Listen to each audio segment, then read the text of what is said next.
Spoštovane zaveznice, spoštovani zavezniki, draga predsednica, lep pozdrav. Najprej ste se spraševali, kako to, da ni mene med vami. Žal se ne morem opravičiti, da danes nisem fizično prisoten na kongresu. Predstavljam evropske liberale oziroma vodstvo evropskih liberalov na srečanju svetovnih liberalov v Tbilisiju, v Džordžiji, v Gruziji, in seveda sem povabljen tudi na eno konferenco o varnosti in sodelovanju strani gruzijske obrambne ministrice. Lep pozdrav vsem. Moja naloga je, da vam skozi tale video nagovor predstavim del programskega dokumenta, ki ga bo kongres, upam, sprejel na koncu svojega zasedanja, in sicer del, ki govori o zagotavljanju varnosti in človekovih pravic v luči begunske krize. V zavezništvu si delimo prepričanje, da so človekove pravice univerzalne, nedeljive in neodtujljive. To smo dokazali in dokazujemo skozi seveda svoje delo. Nenazadnje smo eni redkih, ki striktno spoštujemo Ustavo Republike Slovenije, ki govori, da so vsakomur zagotovljene v Sloveniji enake človekove pravice in temeljne svoboščine, ne glede na narodnost, spol, raso, jezik, politično in drugo prepričanje, gmotno stanje, rojstvo, izobrazbo, družbeni položaj, invalidnost, spolno usmerjenost ali katerokoli drugo osebno okoliščino. Vsi smo pred zakonom enaki in zavezništvo seveda to zagovarja vsakodnevno. Svoboda, človekove pravice in svoboščine so temelj liberalne Evrope in temeljni element Evropske unije. Zavezništvo je stranka, ki podpira koncept odprte družbe in verjame, da je proti nevarnostim, ki jo ogrožajo, se je treba vedno boriti s konceptom odprte družbe. Ta obsega tudi močno pravno zaščito človekovih pravic in svoboščin ter varovanje človekove integritete. Zato menimo, da morajo liberalne vrednote človekovih pravic in svoboščin v večji meri kot danes prežemati te procese odločanja doma in pa v Evropski uniji, seveda tudi prežemati zakonodajo, slovensko zakonodajo in pa evropsko zakonodajo in pa vsakodnevne prakse. Evropa je v resnici že mnogo mesecev v izrednem stanju, da ne rečem že kaj več let. Begunska kriza je na preizkušnjo postavila liberalne temelje Slovenije in pa seveda Evropske unije. In če hočemo obvladovati begunsko krizo in ohraniti zaščito človekovih pravic in svoboščin, potrebujemo hiter pristop k izrednim razmeram, zato se pri zagotavljanju nujnih ukrepov pridružujemo svobodomiselnim kolegicam in kolegom širom Evrope, nenazadnje seveda tudi programskim resolucijam in izhodiščem, ki smo jih sprejeli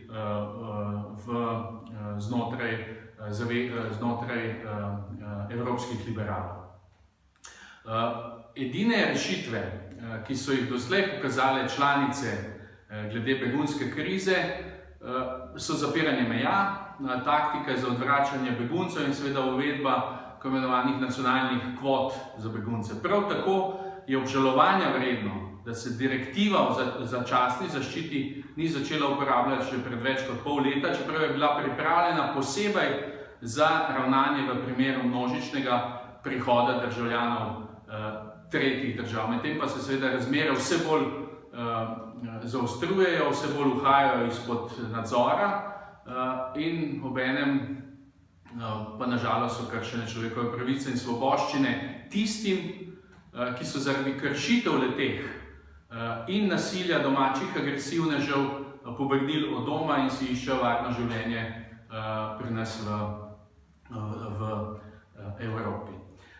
Kaj predlagamo? V programskih dokumentih boste videli, da smo zapisali 7 predlogov, ki so dokaj konkretni, mislim, da seveda tudi zelo korektni v duhu reševanja begunske krize in seveda istočasno zagotavljanja varnosti in pa seveda človekovih pravic. In prvo od takih je oblikovanje Evropske enote za hiter odziv na begunsko krizo in vzpostavitev Evropske mejne in obalne straže. Kot sem že prej rekel, je Evropa v izrednem stanju in to šengensko območje skoraj da ne deluje več, ali pa bo v bistvu ob takem delovanju prenehalo delovati, seveda, če ne bomo ukrepali. Rešimo ga seveda tako, da vzpostavimo Evropsko mejno in pa obalno stražo. Zanimivo je, da je vlada Alenke Bratušek, kjer sem bil jaz obrambni minister in pa predlagatelj tega, da slovenska bojna ladja Triglav že jeseni 2013 odpotuje ali pa gre pomagati Italiji pri reševanju begunskega vprašanja, da smo že takrat, ko smo bili v vladi, saj mi v Sloveniji, se pravi vlada Alenke Bratušek, vedeli in razumeli, da begunska kriza ni kriza ali pa problem Italije, ampak da je to problem Evropske unije. In žalosti me seveda dejstvo, da se oblikovanje posebnih enot ali pa odziv vzpostavitev te Evropske mejne in pa obalne straže začel odvijati šele 2-3 leta kasneje, ko smo mi na to tako doma kot v tujini na veliko opozarjali.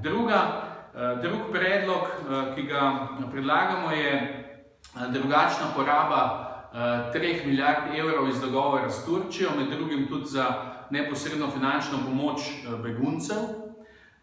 Namreč z dogovorom sklenjenim s Turčijo se število ljudi, ki prečkajo mejo, v resnici ni zmanjšalo. Pogajanja s Turčijo so žal težavna in Evropska unija se je znašla v ranljivem položaju, v katerem je dovzetna tudi za izsiljevanje. Poleg tega se države članice doslej niso dogovorile, kdo bo plačal 3 milijarde evrov in kako se bo ta denar porabil. Da se beguncem ne bi bilo treba odpravljati na ta nevarna potovanja v Evropo s čolnom, bi jim bilo treba omogočiti, da prejmejo neposredno finančno pomoč v taboriščih in seveda zaprosijo za humanitarni vizum v begunskih taboriščih v tretjih državah ali pa seveda sodelujejo v obstoječih postopkih za preselitev pod pristojnostjo UNHCR. Zato bi morali tretjino od teh milijard evrov po našem mnenju nameniti za pomoč Agenciji Združenih narodov za begunce, se pravi UNHCR, pri izboljševanju življenjskih razmer v taboriščih. Drugi 2 milijardi evrov pa bi bilo treba nameniti za neposredno finančno pomoč beguncem in sicer za hrano, izobraževanje in pa zdravje. Za ocenjevanje, ali imajo begunci pravico do azila v Evropi, pa bi bilo treba uporabljati enoten evropski azilni postopek. Predlagamo seveda tudi nadgradnjo žariščnih točk v sprejemne centre. Zamisel žariščnih točk je smiselna, vendar v praksi seveda ne deluje. Veliko držav na zunanji meji je preobremenjenih in seveda ne morejo obvladovati množičnih prihodov. To je povzročilo pomanjkanje usklajevanja in nadzora nad tem, kdo vstopa v Evropo, ter seveda slabe življenjske razmere za begunce. Govorimo o nadomestitvi Dublinske uredbe z novim enotnim evropskim azilnim postopkom. Namreč izvajanje Dublinske uredbe ni uspešno, te azilni postopki se uporabljajo zelo različno. Poleg tega pa očitno, da posamezne države članice prihoda migrantov ne upravljajo učinkovito. V resnici se je, in to je zelo me žalosti, kot tistega, ki se bori za človekove pravice celo življenje, da se je na nek način na tej točki začelo tekmovanje v zniževanju standardov, ko si države članice Evropske unije prizadevajo, da bi postale čim manj privlačne za migrante, raje jih seveda kot smo to videli tudi v neposredni naši okolici, pošiljajo v sosednje države, namesto da bi sprejele skupno evropsko rešitev. Potem je predlog oblikovanja nove evropske modre karte za ekonomske migracije. Vemo, da seveda v zadnjih mesecih, da se je izkazalo ali pa pokazalo tudi, da je treba bolj razlikovati med ekonomskimi migranti in pa begunci. Razlikovanje med prosilci za azil in ekonomskimi migranti je mogoče doseči v resnici le z uvedbo delujoče evropske modre karte. Ta bi seveda omogočila, da migranti izpolnijo potrebe po EU, po kvalificiranih in seveda nekvalificiranih delavcih.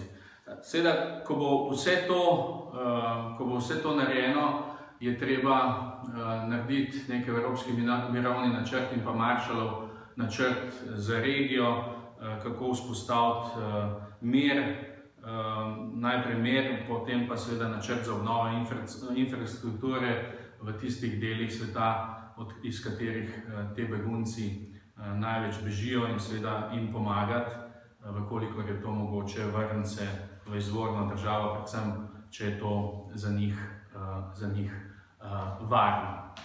In to, kar se seveda izhaja iz vsega tega, predlagamo, da se spoštuje pravice beguncev, zapisanih v vseh mednarodnih konvencijah in se pravi konvencijah, ki smo jih ratificirali v naši zakonodaji. Migracijska in begunska vprašanja v resnici zahtevajo in si zaslužijo evropsko in pa globalno sodelovanje.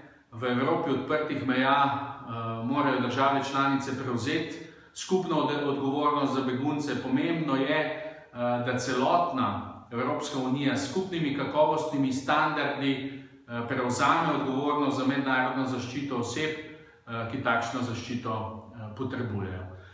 Jaz bi na tej točki se ustavil oziroma končal to svojo predstavitev dela programa zagotavljanja varnosti in človekovih pravic v luči begunske krize. Povedal, da je seveda si želimo to, kar smo si zapisali kot slogan: varno, solidarno, sočutno in bolj povezano družbo, ne samo v Sloveniji, ampak tudi v Evropski uniji. In jaz seveda upam, da bo kaj od tega programa naletelo na odprta ušesa tudi tistih, ki danes to državo upravljajo in seveda upravljajo to Evropsko unijo.